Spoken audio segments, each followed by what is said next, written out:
Vamos entrar agora no novo tópico, né, que é a interferência. E o efeito de interferência pode ser, aqui está representado nessa imagem de uma bolha de sabão. Essas cores que aparecem aqui, né, quase como se fosse um arco-íris que se forma na superfície da bolha, isso vem de um efeito de interferência. A gente vai estudar isso na próxima aula, quando a gente estudar interferência em filmes finos. Mas a ideia básica é que esse é um efeito de superposição de ondas eletromagnéticas. E essa superposição acontece de uma forma que, dependendo da fase relativa entre as ondas, pode ser que os campos elétricos se somem ou se subtraiam, gerando uma interferência construtiva ou destrutiva. Então, antes da gente entrar no mérito da matemática e dos efeitos de interferência, é importante a gente chamar a atenção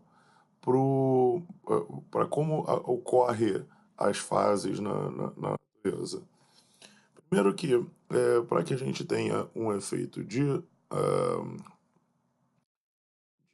interferência, é preciso que esse efeito seja consistentemente observado. Isso vai ficar mais claro nas próximas aulas, mas na prática o que isso significa é que para a maior parte dos efeitos de interferência que a gente vai estudar aqui, é importante para a gente que a onda seja monocromática, tenha uma frequência bem definida. A gente já falou um pouco sobre isso antes. A ideia da onda monocromática é que ela não seja como, por exemplo, é a luz do Sol. A luz do Sol é uma mistura de vários comprimentos de onda, ou várias frequências distintas, e não dá para identificar um único comprimento de onda. Mas outro efeito que a gente ainda não tinha discutido e que é importante para outro efeito, não, outra propriedade das ondas eletromagnéticas, que vai ser muito importante para interferência, é a coerência.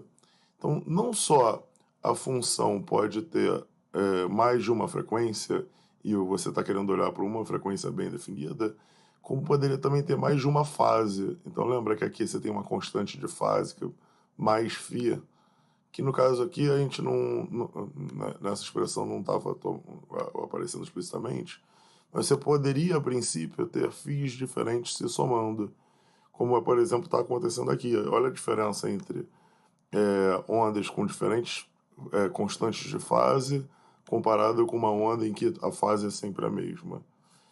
Quando a onda é monocromática, mas não coerente, num certo ponto pode estar parte da onda num máximo de campo elétrico, outra parte da onda está em zero campo elétrico.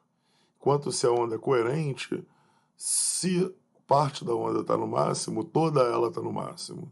Se parte dela está em campo elétrico zero, toda ela está em campo elétrico zero.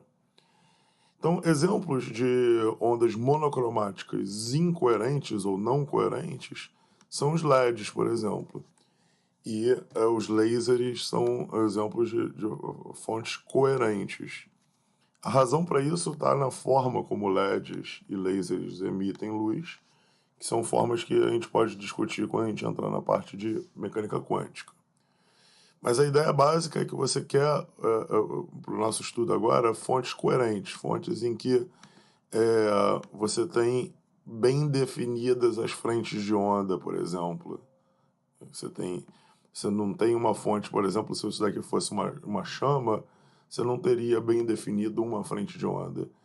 Em cada ponto você ia ter posições diferentes para os máximos e mínimos do campo elétrico.